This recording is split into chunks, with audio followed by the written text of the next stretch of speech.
Info. Africa के एक magazine में एक आर्टिकल छपा। इस आर्टिकल में एक 12 साल के बच्चे के बारे में बताया गया था। इस बच्चे ने साइंस और फिक्शन को मिला के एक वीडियो गेम डेवलप की थी। इस वीडियो गेम में हीरो को एलियन का खात्मा करना था और एलियन के पास हाइड्रोजन बॉम्ब भी था। बाद में बच्चे ने वीडियो गेम को उसी मैगजीन को बेच दिया और अपनी $500 की पहली कमाई की। बचपन में ही साइंस और फिक्शन को मिलाकर पैसे कमाने का हुनर सीखने वाले इस बच्चे का नाम था एलन मस्क। एलन मस्क एक ऐसा व्यक्ति जिसने बहुत कम समय में अमीर बनकर एक रुतबा कायम किया। एलन मस्क का नाम आज किसी परिचय का मोहताज नहीं है। वे एक ऐसा व्यक्ति है जो नए विचारों के साथ आता है और नए काम शुरू करता है। एलन मस्क को इस सदी का सबसे क्रांतिकारी व्यक्ति माना जाता है। एलन मस्क ने न सिर्फ बिजनेस किया बल्कि जिस बिजनेस को छुआ उसमें क्रांति ला दी। इस समय Elon Musk Twitter, Neuralink, the Boring Company, Tesla और स्पेसएक्स जैसी बड़ी बड़ी कंपनियों के मालिक हैं। साल 2021 में एलन मस्क को the richest person of the world चुना गया। सरप्राइजिंगली 2022 में एलन मस्क $200 बिलियन गंवाने वाले पहले व्यक्ति बने और एलन मस्क के नाम एक वर्ल्ड रिकॉर्ड बन गया। 2023 में फिर से एलन मस्क दुनिया के सबसे रिचेस्ट पर्सन बन गए। एलन मस्क की एक मिनट की कमाई $23,000 है और उनकी एक घंटे की कमाई $1 अरब से भी ज्यादा की है। एलन मस्क का जन्म साउथ अफ्रीका में हुआ। उनके पिता एक इंजीनियर और एक पायलट थे, जबकि उनकी माँ एक डाइटिशियन और एक मॉडल थी। 1980 में एलन मस्क के माता पिता का तलाक हो गया। एलन मस्क ने अपने पिता के साथ रहने की इच्छा दिखाई, जिस चुनाव पर वे हमेशा पछताते रहे। बचपन में एलन मस्क किताबों और कंप्यूटर में खोए रहते। उनका फेवरेट सब्जेक्ट कंप्यूटर था। एलन मस्क जब 12 साल के थे तब इंटरनेट की सुविधा नहीं थी। उन्होंने किताबों से सीखकर प्रोग्रामिंग की और एक वीडियो गेम डेवलप किया जिसका नाम उन्होंने ब्लास्ट रखा। उन्होंने इस गेम को एक अमेरिकन कंपनी को $500 में बेच दिया।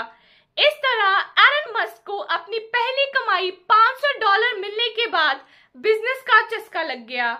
एलन मस्क बचपन से ही अमीर बनना चाहते थे, पर एलन मस्क उस समय बहुत छोटे थे, पर वे फिर भी अमीर लोगों से मिलने के अलग अलग तरीके ढूंढते रहते। एलन मस्क और उसका भाई कनाडा के एक न्यूज़पेपर में प्रभावशाली और अमीर लोगों के नंबर ढूंढते और उन्हें फोन करते। जब कोई उनका फोन उठा लेता तो वे उन्हें उनके साथ लंच करने की रिक्वेस्ट करते। इस दौरान वे एक बैंक के अधिकारी से मिले जिसके साथ उन्होंने पूरा अमेरिका घूमा। एलन मस्क वही काम करते हैं जो जोखिम भरा हो। जो काम को कोई नहीं करता वे काम करने की एलन मस्क की जिद होती है। उनके इसी जिद कारण जब उनकी टेस्ला कंपनी दिवालिया होने की कगार पर थी, उन्होंने अपनी जिद नहीं छोड़ी और उनके कंपनीज के शेयर में एक ऐसा उछाल आया जिसने उन्हें दुनिया का सबसे अमीर व्यक्ति बना दिया। अरबपति बनने से पहले एलन मस्क की एकमात्र संपत्ति उनका दिमाग और दुनिया को बदलने की दृष्टि थी। एलन मस्क का जीवन संघर्ष और मुश्किलों से भरा था। एलन मस्क बचपन में बहुत ही शांत स्वभाव के व्यक्ति थे। एक बार उनके स्कूल के बच्चों ने उन्हें सीढ़ियों से गिरा दिया और उन्हें तब तक पीटा जब तक वे बेहोश नहीं हो गए। इसके बाद वे कई दिनों तक हॉस्पिटल में एडमिट रहे और इसी कारण उन्हें सांस लेने में समस्या रहने लगी। एलन मस्क की स्कूलिंग दक्षिण अफ्रीका में पूरी हुई। हायर स्टडीज के लिए एलन मस्क अमेरिका जाना चाहते थे क्योंकि वे मानते थे कि अमेरिका एक ऐसा देश है जहां सब कुछ पॉसिबल है, पर उनके पिता उनके इस फैसले के खिलाफ थे। इसके बावजूद 17 साल की उम्र में एलन मस्क अपनी मां की नागरिकता के आधार पर कनाडा पढ़ने चले गए।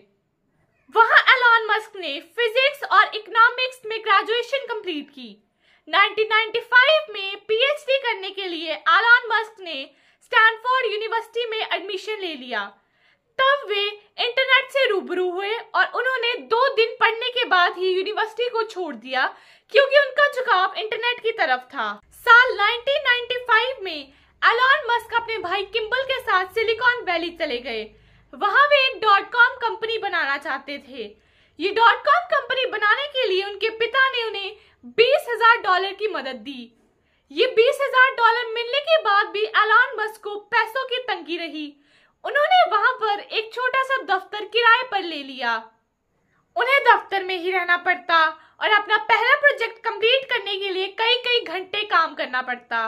आखिर नवंबर 9, 1995 में एलन मस्क ने अपने भाई किम्बल के साथ मिलकर जिप्टो कंपनी की शुरुआत की। जिप्टो कंपनी जो कि न्यूज़पेपर कंपनीज को सॉफ्टवेयर प्रोवाइड करती थी। कोडिंग का काम एलन मस्क संभालते जबकि उनका भाई किम्बल सेल्स का काम संभालता था।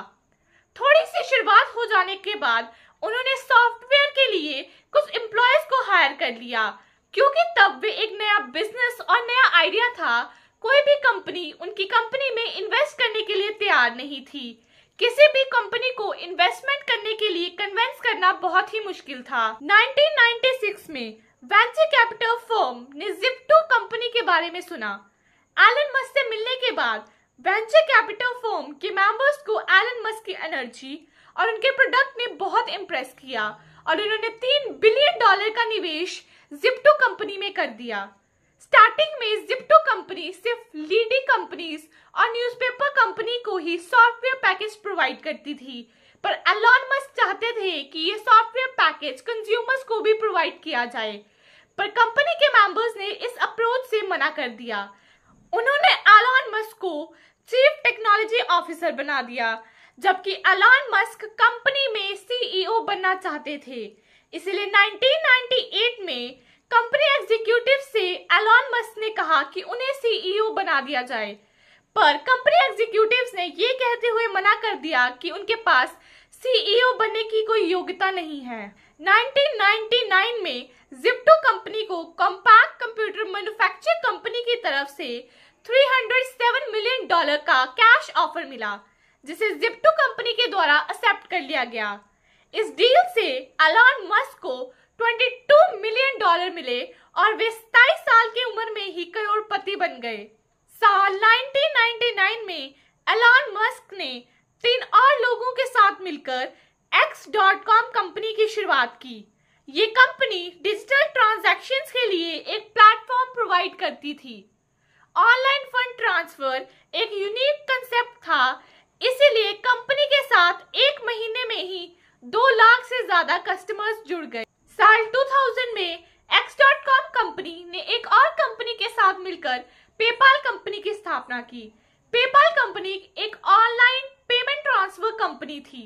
2002 में एलन मस्क को इस कंपनी का सीईओ बना दिया गया, पर कुछ देर बाद एलन मस्क की कंपनी के मेंबर्स के साथ लड़ाई हो गई और उसे सीईओ के पद से हटा दिया गया। साल 2002 में eBay नाम की एक कंपनी ने पेपाल को $1.5 बिलियन में खरीद लिया और एलन मस्क को इस डील से $180 मिलियन मिले, जिसे उसने स्पेसएक्स और टेस्ला में इन्वेस्ट किया। साल 2002 में एलन मस्क ने $100 मिलियन की इन्वेस्टमेंट कर स्पेसएक्स कंपनी की शुरुआत की। स्पेसएक्स कंपनी के पहले 3 मिशन फेल हुए, जिसके कारण इन्वेस्टर्स में कंपनी के प्रति डाउट पैदा होने लगा, पर स्पेसएक्स का 4th मिशन पास हो गया और साल 2008 में स्पेसएक्स कंपनी को नासा की तरफ से $1.6 बिलियन का कॉन्ट्रैक्ट मिल गया। स्पेसएक्स ने पहला रीयूजेबल रॉकेट बनाया और एस्ट्रोनॉट्स को इंटरनेशनल स्पेस स्टेशन में भेजने वाली पहली प्राइवेट कंपनी बन गई। एलन मस्क ने संभावित तीसरे विश्व युद्ध से पहले मंगल पर इंसानी बस्ती बसाने का ऐलान किया है। उसका इरादा साल 2026 तक मंगल पर इंसान को उतारने का है। टेस्ला एक इलेक्ट्रिक व्हीकल बनाने वाली कंपनी है। वैसे तो टेस्ला को मार्क और मार्टिन ने मिलकर साल 2003 में बनाया था, पर साल 2004 में एलन मस्क ने इस कंपनी में $6.5 मिलियन की इन्वेस्टमेंट की। साल 2008 में एलन मस्क को इस कंपनी का सीईओ बना दिया गया। एक वक्त ऐसा आया जब टेस्ला बंद होने की कगार पर थी। इस वक्त एलन मस्क को एक बहुत इंपॉर्टेंट डिसीजन लेना था, या तो अपनी सारी कमाई कंपनी में लगा दो और या कंपनी को उसके हाल पर छोड़ दो। पर एलन मस्क ने रिस्क लेकर सारी कमाई कंपनी में लगा दी। टेस्ला और स्पेसएक्स में इन्वेस्ट करने के बाद एलन मस्क की फाइनेंशियल कंडीशन बहुत खराब हो गई। उन्होंने अपने दोस्तों से पैसे उधार लिए और कई $1 मिलियन का कर्ज भी लिया। एलन मस्क के सही डिसीजन की वजह से टेस्ला अमेरिका की टॉप इलेक्ट्रिक व्हीकल कंपनी बन गई। इस समय टेस्ला अमेरिका की टॉप इलेक्ट्रिक व्हीकल कंपनी है। इस कंपनी का कार मॉडल 3 बहुत पॉपुलर है और इसकी 1 लाख से ज्यादा यूनिट्स बिक चुकी हैं। साल 2006 में एलन मस्क ने अपने कजन के साथ मिलकर सोलरसिटी कंपनी की शुरुआत की। इस कंपनी का मकसद घरों में इस्तेमाल होने वाली सोलर पावर को एक्सेसिबल और अफोर्डेबल बनाना था। ये कंपनी लोगों के घरों में सोलर पैनल इंस्टॉल करती थी और अपने कस्टमर्स को फाइनेंशियल सर्विसेज भी प्रोवाइड करती थी। साल 2016 में टेस्ला ने सोलरसिटी को एक्वायर कर लिया। साल 2016 में एलन मस्क ने द बोरिंग कंपनी और न्यूरालिंक की शुरुआत की। द बोरिंग कंपनी बड़े बड़े शहरों में टनल्स बनाती है ताकि ट्रैफिक की प्रॉब्लम को सॉल्व किया जा सके, जबकि न्यूरालिंक कंपनी न्यूरो टेक्नोलॉजी पर काम करती है ताकि डिसेबल पेशेंट्स की मूवमेंट, कम्युनिकेशन और विजन को रिस्टोर किया जा सके। 27 अक्टूबर 2022 में एलन मस्क ने $44 बिलियन में ट्विटर को खरीद लिया। एलन मस्क इसके बाद भी रुकने वाले नहीं हैं, बल्कि वे अपनी जिद और अपनी बुद्धि के दम पर दुनिया को बदलने वाले हैं। एलन मस्क के मुताबिक समस्या कोई समस्या नहीं है, बल्कि उस समस्या का समाधान ढूंढना ही सबसे बड़ी समस्या है। Thanks for watching. Stay updated, stay educated.